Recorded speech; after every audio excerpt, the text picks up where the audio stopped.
Blockbuster, once a dominant force in the video rental industry, became synonymous with home entertainment in the 1980s and 1990s. At its peak, it operated over 9,000 stores worldwide, offering customers easy access to a vast selection of movies and games. However, despite its initial success, Blockbuster failed to adapt to the rapidly changing digital landscape. A series of strategic missteps, including missed opportunities to embrace new technology, poor leadership, and a stubborn commitment to its traditional brick-and-mortar model, led to its dramatic decline. This video will explore how Blockbuster went from a market leader to filing for bankruptcy in 2010. The rise of Blockbuster. Founded in 1985 by David Cook, Blockbuster quickly grew from a single store in Dallas, Texas, to a national phenomenon. Leveraging its innovative franchise model, it expanded rapidly across the United States, and by the late 1980s, Blockbuster had opened hundreds of stores. The company's strategy centered around a massive inventory, allowing it to offer a more extensive selection of movies and games than local competitors. Blockbuster's distinct blue and yellow stores became a staple of American suburbs, and by the 1990s, the brand had achieved international recognition with thousands of stores worldwide. The company's growth was fueled by acquisitions and a strong emphasis on customer experience, such as extended operating hours and a no adult content policy, appealing to a family-friendly demographic. At its peak, Blockbuster appeared unstoppable, positioned firmly at the forefront of the video rental industry. Missed opportunities and strategic errors. One of the most critical missteps in Blockbuster's history was its decision to decline the opportunity to acquire Netflix in the early 2000s for just $50 million. At the time, Netflix was a fledgling DVD by mail service struggling to compete against Blockbuster's brick-and-mortar dominance.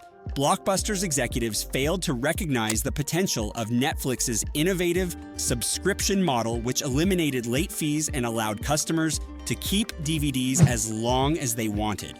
And they dismissed the acquisition proposal as inconsequential. Meanwhile, Netflix pivoted to streaming in 2007, further disrupting the market. Blockbuster also delayed its entry into the digital and streaming markets, even as companies like Netflix and Redbox quickly adapted to evolving consumer preferences. Its initial attempts, like the Blockbuster online DVD by mail service, were too little, too late. Additionally, Blockbuster's 2001 partnership with Enron to develop a video-on-demand platform ended in failure, as the company lacked the commitment to prioritize digital innovation over its lucrative retail operations. Blockbuster's focus remained on its physical stores, neglecting the growing demand for online services.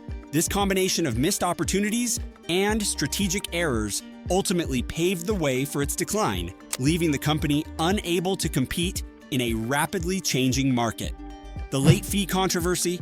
Blockbuster heavily relied on late fees, which at their peak generated about $800 million annually, around 16% of the company's total revenue. However, these fees were a significant source of frustration for customers, creating a negative brand image and contributing to Blockbuster's declining popularity. In an attempt to regain favor with its customer base, Blockbuster eliminated late fees in 2005. While this decision aimed to compete with Netflix's subscription model, which had no late fees, it led to unintended consequences. Without the penalties, customers began keeping DVDs for extended periods, reducing the availability of popular titles for other renters.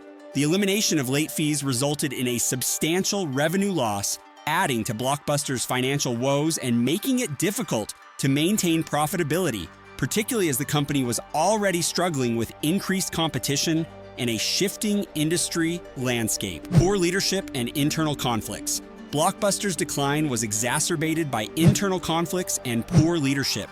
The company faced frequent changes in top management, with multiple CEO turnovers creating instability and inconsistent strategic direction. One notable conflict involved activist investor Carl Icahn, who aggressively pushed against the company's move into the online rental business and favored a focus on traditional brick-and-mortar stores. Icahn's influence led to the ouster of CEO John Antioco, who had been an advocate for transitioning to digital services. His successor, Jim Keyes, shared Icon's vision, continuing to prioritize physical stores over digital innovation, which proved to be a fatal mistake. Resistance to change permeated Blockbuster's corporate culture, where key leaders failed to recognize the rapidly growing demand for digital and on-demand content. So, the lack of foresight in embracing digital transformation and new business models left Blockbuster ill-prepared to compete with nimble, tech-savvy rivals like Netflix and Redbox, ultimately accelerating its downfall. Financial downfall. Blockbuster's financial troubles intensified following Viacom's spin-off of the company in 2004. The separation saddled Blockbuster with a substantial debt burden, including a $5 per share dividend, which it struggled to manage. This debt weighed heavily on the company's balance sheet, limiting its ability to invest in digital transformation or effectively compete with emerging rivals. Blockbuster's attempts to diversify its revenue streams, such as launching the Blockbuster Total Access program, aimed to offer a hybrid model of online and in-store rentals. However, the program incurred significant costs, losing the company $2 each time a customer exchanged a DVD in-store. These financial missteps, combined with struggles in profitability and cost management, placed immense strain on Blockbuster's operations. The company's inability to generate sufficient cash flow to cover its debts and operational costs led to a downward spiral of closures, layoffs, and eventually bankruptcy in 2010. Competition and market changes. Blockbuster's decline was accelerated by the emergence of agile competitors like Netflix, Redbox, and big box retailers such as Walmart and Best Buy. Netflix, in particular, revolutionized the industry with its subscription-based model, first offering DVDs by mail without late fees and then transitioning to streaming in 2007.